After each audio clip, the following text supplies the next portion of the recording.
for the healing that has just been released in this place. For just the next few minutes here, and I do want to get out of here hopefully before 8 o'clock. I've got something that I've got to do tonight, but I want to make sure that we say something that God wants us to say tonight. Is that all right if we just talk for a few minutes? It doesn't take all day for you to get something. You can get something good and eat on that the rest of the week, and that's my goal here. I've been on the move all day, and so I didn't quite get done what I wanted to by way of the slides, so we're not going to have the slides up there for today, but you've got your paper. So hold up your paper. Let me see it. Hold up your paper. I hope you got something to write with here. I don't do these for my health. I do these so that it sticks with you. If I stood here and talked for the next 30 minutes, there'd be so much stuff you would miss. Some stuff might be life-changing. It might be something that's exactly what you're looking for, but you missed it because you had no way of retaining it. So I want to make sure that I can give you multiple different ways to retain what we're talking about here. The best way to know how to use something is to talk to the person who made it. I will say that again. I want y'all to catch this here. We're getting started here now. The best way to know how to use something is to talk to the person who made it. Now, in the majority of the things that we have or purchase in life or we use in life, we don't have access to the person who made it, right? How many of you have ever had a chance to talk to Mr. Henry Ford? Any of you got a Ford vehicle? We got some Fords in here, right? The Ford users, have you ever got to talk to Mr. Ford? No, you haven't, right? And how many of you have ever talked to Mr. Maytag? I don't even know if there is a Mr. Maytag, or that's just what they called it. But the chances are you probably have never talked to the owner of it, right?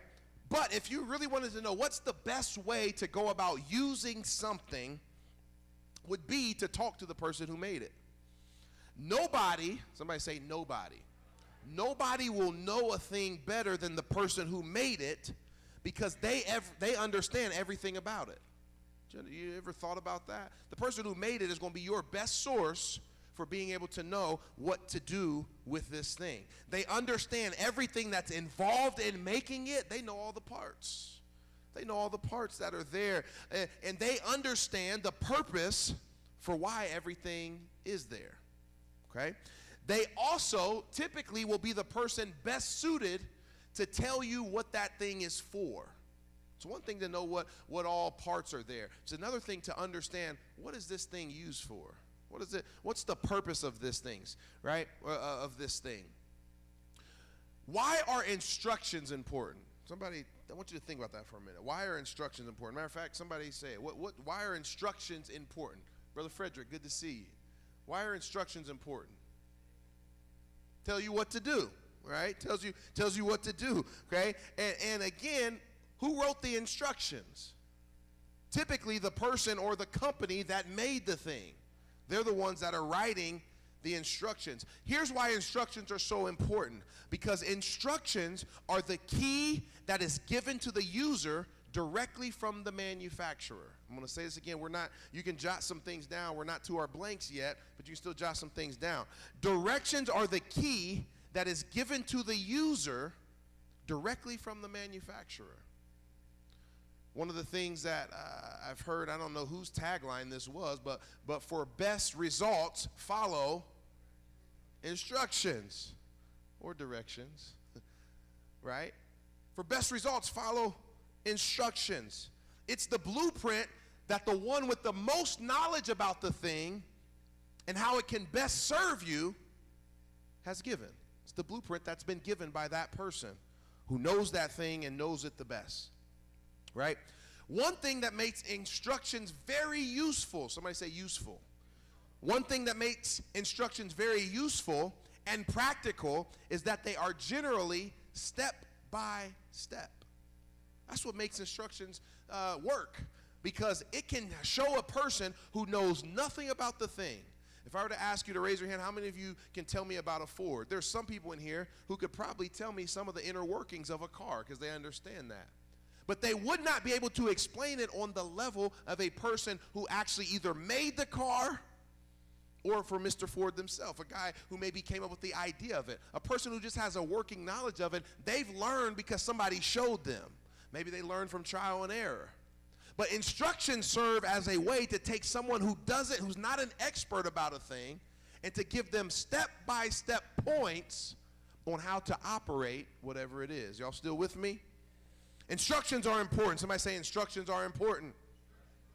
Instructions are important, right? How confusing would it be? I'm glad instructions are step-by-step, because I am not a very handy person. Don't y'all laugh, because some of y'all ain't either. Some of y'all are, okay? I was not blessed with being a handyman. I was not taught that skill, right? My father, those who know him, certainly was not a handyman. At one point in his life, he says that he was. I don't know. But he says he was. And he says that he promised if he ever turned 18, he was going to college and not doing any more manual labor. And I'm grateful, because I got the benefit from that. And he had nothing to teach me by way of manual labor. And I'm okay with that. Right? I'll never forget, I've shared this before, and I should say this when he's here, but y'all know Brother JD, who's been coming to the church. Brother JD, one of my good friends for the last 10, 15 years now. I remember when I got my first house, and you guys have heard this, some of you, I was like, man, you know what? I don't want to have to call Pastor Parker every time I need something done on the house. I don't want to have to call Elder Corey or Elder White or somebody to come fix it. I want to learn how to do some stuff myself. Right? So I said that, so I went out and bought me a toolkit. And I was proud of that tool. I still got that toolkit, matter of fact. Proud of that toolkit. And I would pull that thing out, something needs fixed. You know what? I can handle this. I got something for that. I go get my toolkit, find the right tool, and next thing you know, I done fixed whatever it is. Might have watched a YouTube video to fix it, whatever the case may be. Somebody might have walked me through it, but guess what? The thing got fixed. And I was grateful. I said, okay, I'm learning some things. And the next thing, so I'm super proud of this toolkit. I pull it out all the time. And Brother JD was at our house one time because there was a project that I was not about to try to tackle, which was fixing and restoring this old play set that was at the house we were living in at the time. And I said, I'm going to fix this up for my kids, but I'm not going to do it. I'm going to call somebody who can. And so I called JD because I knew he was handy. He could do things like that. And so he got to the house. He said, oh, yeah, that's not a problem. I said, well, wait, let me go get my toolkit for you. I was proud.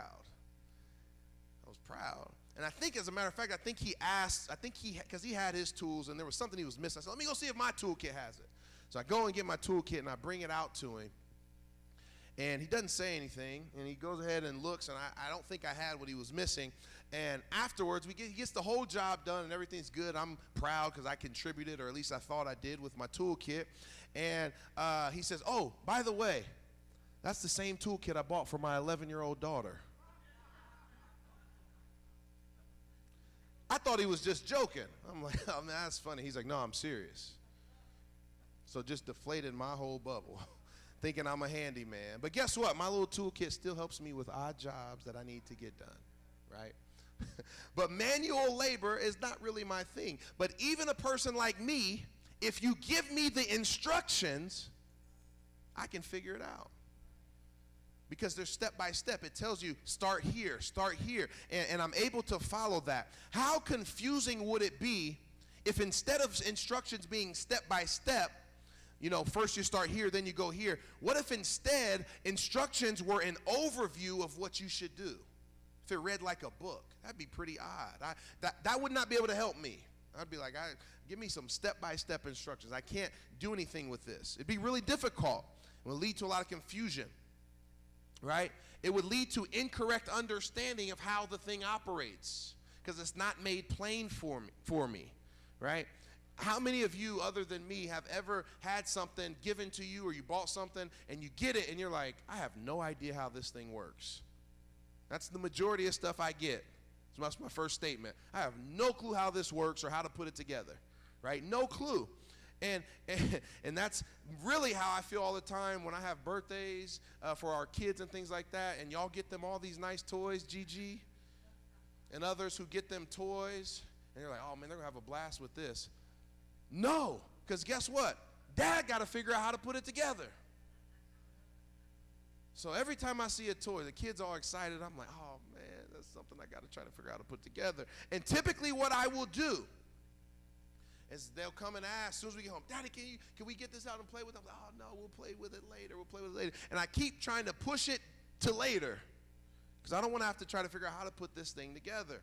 Happens 3 times a year, now 4. It's going to happen 4 times every year, right? And so when later finally comes, at some point, I got to make good on my promise at some point. So usually I try to milk it at least 3 or 4 months. Hopefully they outgrow the toy. They don't want it anymore. I shouldn't be telling all this. But many times they don't outgrow the toy, so they bring it to me in 3 to 4 months. Like, Daddy, can we open this now? So I'm like, all right, here we go. But what I always forget is that every toy that they have comes with instructions. I always forget that part. When I start thinking about the stress of putting it together, when I start thinking about the work that's involved, when I start thinking about, man, I don't really have time to do that, I don't really want to do that, when I stop and actually think about, wait a second, it's not going to be that bad because there's going to be instructions. It's going to be instructions. Very rarely will you find something that needs put together or that needs operated that does not have instructions. Very rarely. And if it doesn't include instructions, it's probably because it's self-evident how it works. Okay? And I was thinking about this, and just the other day I bought my son a basketball, a new basketball. And I thought about the fact this does not come with any instructions. Some things don't need instructions. Why? Because the use of it is self-evident. It's clear to everybody what you do with a basketball. Or, because some might say, well, maybe some people don't know what to do with it. Here's the other time when instructions aren't needed, when the way you use it doesn't really matter. Because even if I live in a country that basketball is not a thing, I've never heard of basketball, if I see a basketball, I can still find some usefulness from that thing even without instructions. I don't have to know that it has to be shot. I don't know that you have to dribble it. I could think you just kick it. I could think you just throw it back and forth to each other. I could think you use it to sit on as a chair. So some things don't require instructions. And that's typically for simple things that can be used in a lot of different ways. But when it's not self-explanatory on how something is to be used properly, or if there is a right in a definitive way that something should be used, instructions have to be included. You know when instructions aren't included? When there's no wrong way to use it. There's really no wrong way to use a basketball. I mean, there is. I guess you could hit somebody with it, but it's not a wrong way. It's just probably not a very nice way, right? But there's all kinds of things you can do with a basketball. So instructions aren't necessarily needed. But when there is a wrong way of using something or doing something, you better hope there's some instructions there. Let me share with you guys really quickly where the inspiration from this lesson came from. The inspiration for this lesson actually came a couple months ago from my middle son, Mason. Y'all say hi, Mason. We're talking about Mason here. And Mason had just gotten a transformer. He was trying to figure out how to put it together. And he felt how I felt whenever they get a new toy. This thing looks difficult. And Mason was super excited about it at first, and he sees the image of the transformer on the outside of the box. He was super excited about it. But when he opened the box, that's not what he found there. He just found pieces of what was supposed to be a transformer. And I remember him saying, Daddy, this ain't a transformer. I said, yes, it is, but you just got to put it together. And I remember seeing the defeat that came on his face. Like, oh my goodness, this doesn't look like the picture. How am I ever going to do this? And I saw his countenance begin to sink. And I said, listen, you can figure out how to do this. He said, well, Daddy, can you do it for me? I said, oh, no. No, sir, no, sir. In fact, the last time one of them got a transformer, it was true, actually. This would have been a year or so ago. I said, you know what? I'm not putting that thing together, but I know who can. We got church tonight. Take that thing to Uncle Josh. Uncle Josh is Elder Goody. And I texted Josh. I said, Elder, my son's got a transformer he really wants to put together. I don't know what to do with it. Can you help him out tonight? He said, absolutely. And he helped him put it together because it's something he knows how to do. But this time, Mason said, Daddy, can you put this together for me? And I said, no. I said, but you know what you can do? I said, if you look in that box, I promise there's a piece of paper in there. He's like, okay. So he looks in there. He said, oh, is this it? He pulls out a little booklet. Instructions. And I explained to him and said that these instructions will tell you how to build this transformer. So he's like, really? He's super excited about it. So he opens it up. And the nice thing about these instructions were it actually had pictures. Y'all ever had some instructions that instead of it giving you words, it gives you pictures? Now, sometimes that is straight from the devil. I had a dresser recently that I was trying to put together. And that thing had the nerve to just have pictures, no words. That's the worst to me for that. Now, if it's for a toy, maybe that's sometimes it's better for pictures. But for a dresser, it was the worst thing. Because you're supposed to be able to look at the picture and differentiate between 8 different pieces that all look the same in the picture. Y'all know what I'm talking about. But in this case, the pictures, because I looked over, I said, oh man, that seems pretty helpful. And I was excited because I could see a learning experience was happening. So Mason starts looking at the instructions, he's looking at his pieces, and he starts working on it. And little by little, he starts piecing this transformer together. It blew my mind.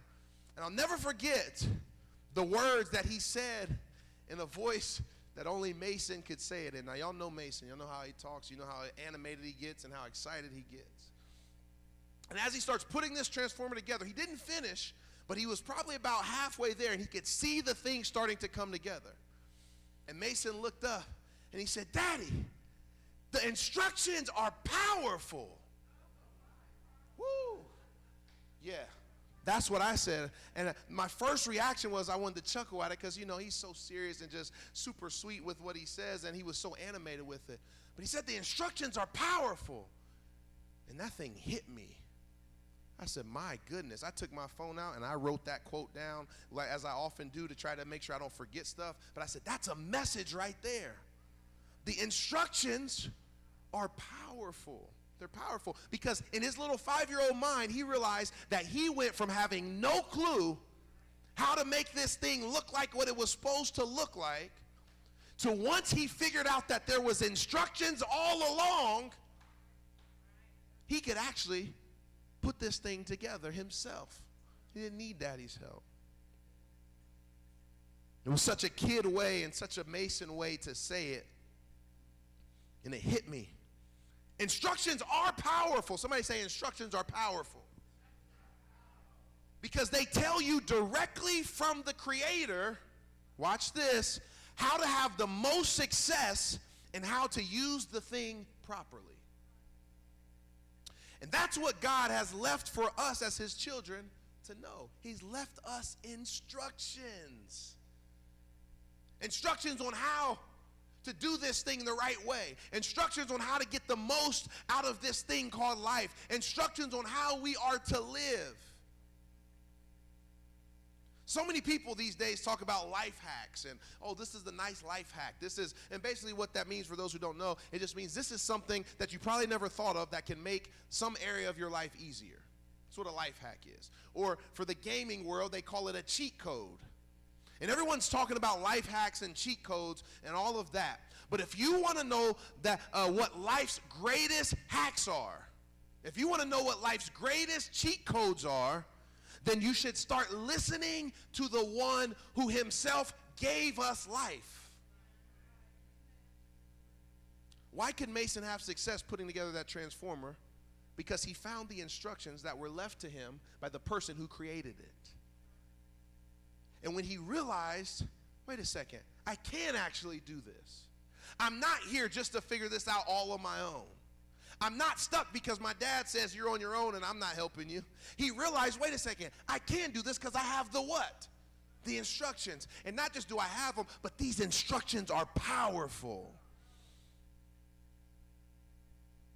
What does the one who gave us life, the one who created life itself, the one who literally sustains life, and the Bible says upholds all things by the word of his power.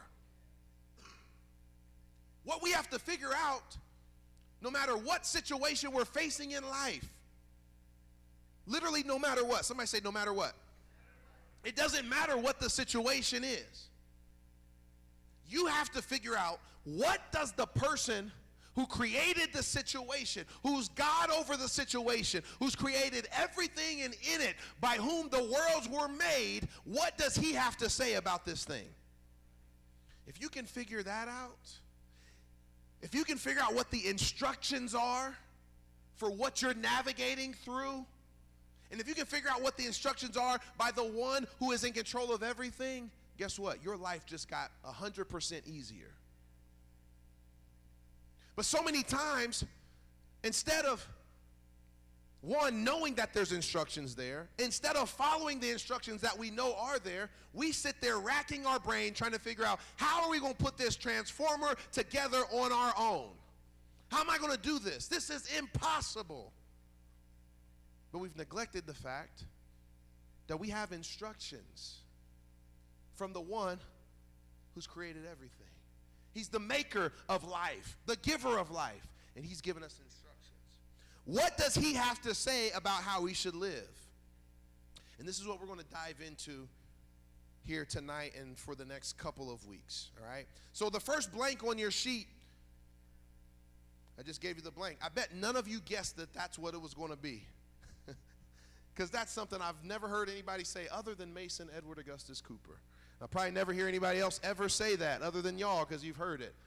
I mean, only he could think to say instructions. Not these instructions are great. Not these instructions are nice. Not I'm thankful for these instructions. These instructions are powerful. He didn't even know what he was saying. He said a mouthful. But the instructions are powerful. So, here's what we're going to talk about. What are God's instructions for us as it relates to himself? What are God's instructions for us as it relates to others? And what are God's instructions to us as it relates to ourselves? So relating to God, here's just a few of them. And this is not a comprehensive list. These are just some of the few that I wanted to talk about. But there are many other things that God has given us instructions. If I listed every instruction in the Bible, I couldn't. It's impossible. Well, not impossible, but we don't have time to do that, right? But these are some of the groupings of instructions. Sometimes you ever read some instructions and they come in stages. So phase 1 is these 8 steps. And then phase 2 might be these steps. And everything might have its own proper grouping. So we're going to talk about the groupings here as God has given them to me. Number 1, relating to God. So what are God's instructions relating to him?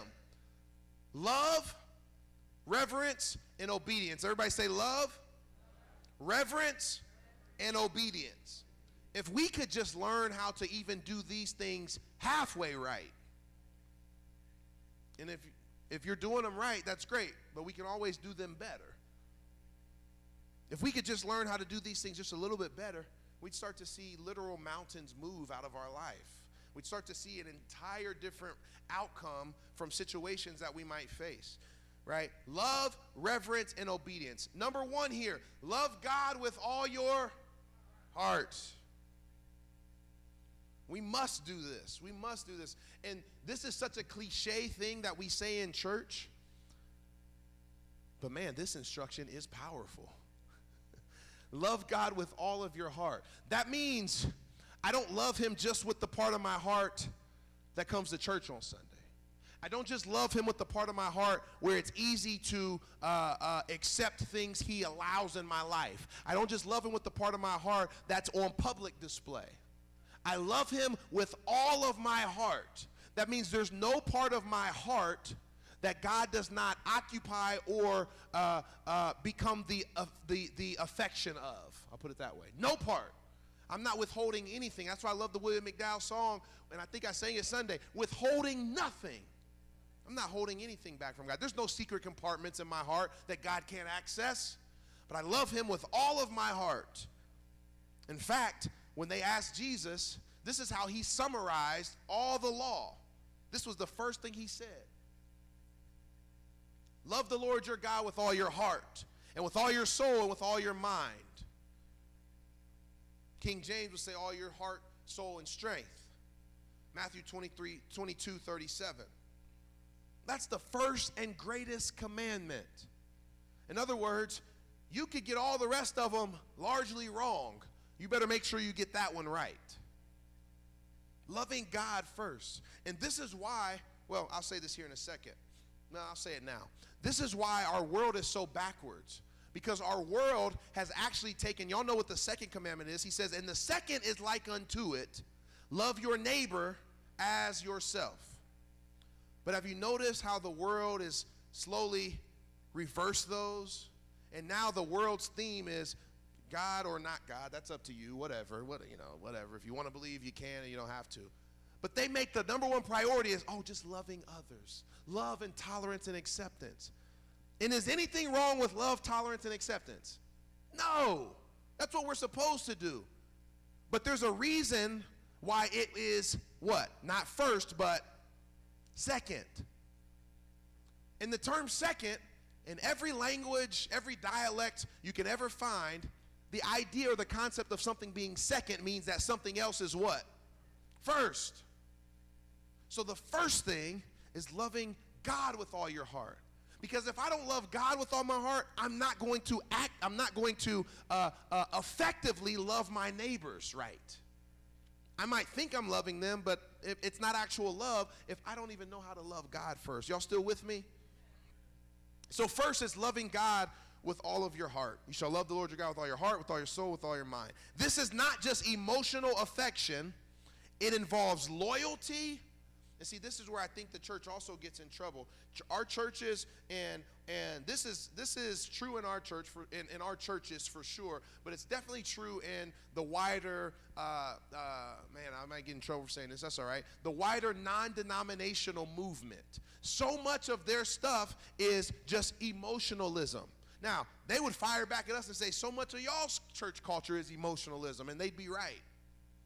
We're good for having a good dance and a shout. That click track starts going. Some of y'all may not know what that is. Churches now, and I'm not knocking this practice, but that click track starts going to,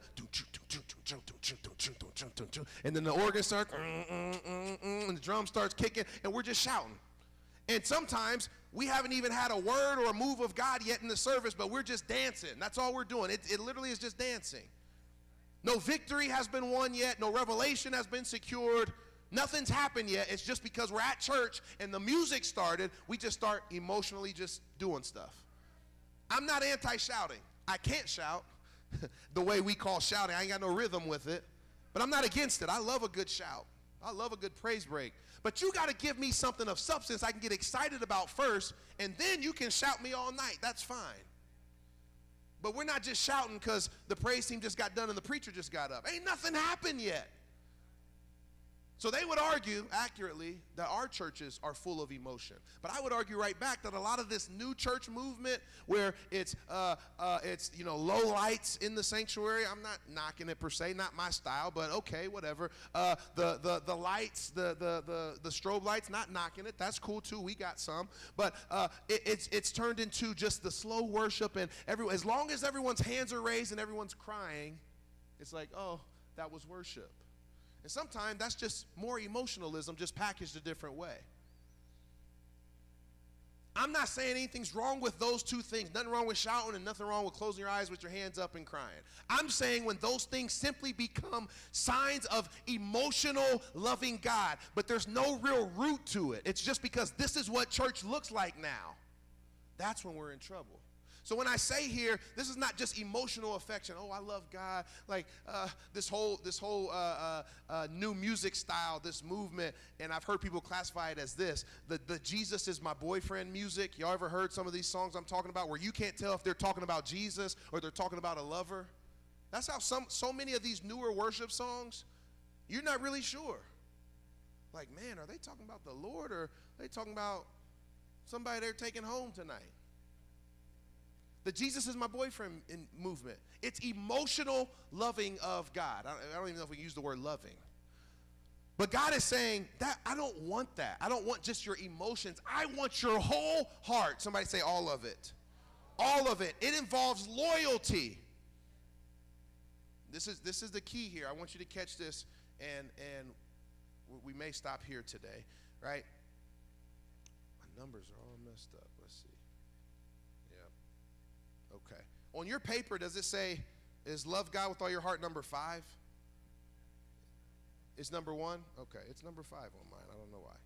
All right. But I want you to catch this. I want to just spend a minute talking about this. Loving the Lord, so this is the instructions. We're talking about instructions being powerful. God gave us the instructions for life. He said, first start with this, love me with all your heart. Before you try to master anything else, before you try to love your neighbor, before you try to sacrifice to me, before you try to pray for people, before you try to do anything else, before you even try to worship, first make sure your love is right. Make sure your love towards me is right. Make sure it's not just caught up in emotionalism. Make sure you can worship me when there is no band. Make sure you can give me a praise in the dance when it's not rhythmic. I don't think David, when it says, the Bible says he danced out of his clothes, he danced for the Lord, it probably wasn't a perfectly rhythmic shout that you practiced in the mirror. It probably wasn't that. But can you praise me when it's not rhythmic, when it's not organized, when it's not to some music? When there's no click track involved? Do it then too. No problem with that. But can you praise me without that? Can you worship me when maybe the praise and worship team just ain't bringing it that day? Can you still have your own individual worship in your seat? That was one of the things, and I've shared this before, that really drew me to my wife when I came back from college and from coaching, and I was ready to get serious with the Lord. And I remember I was actually even ready to get serious about singleness. I'm like, Lord, if you have for me to be single, I had just gotten out of a relationship with somebody I thought I was probably going to marry, right? Y'all can fill in the blanks if you want to think about who it was, and it really doesn't matter, okay? But I remember saying, Lord, I'm serious about you. If your will for me is to just be single and to do your will, I'm ready. I'm going to do it. Probably not going to like it every day, but I'm going to do it. And that was the time when I surrendered that to him, where God started to reveal my wife to me. I had known her for years, but we were never in the same stratosphere, right? Never in the same age bracket or anything like that. So we never really associated with each other, never even hardly spoke to each other. But this was years later when now God opened my eyes to see her. And the first time I really noticed her was exactly what I just said. Praise and worship wasn't going too well. As you know, sometimes things happen. It wasn't clicking, right? And I looked out in the crowd, and there was one person still standing on their feet, still in their own individual zone of worship, did not care what was going on up here or who was watching her, and she was in her own world worshiping. And I'm like, wow, that's amazing, because I'm up here trying to figure out how can we get out of this? How can Dad hurry up and get up and preach, because this is just not going well? And she was sitting there in her own place of worship. And so my point is this: can you worship me when the music ain't right?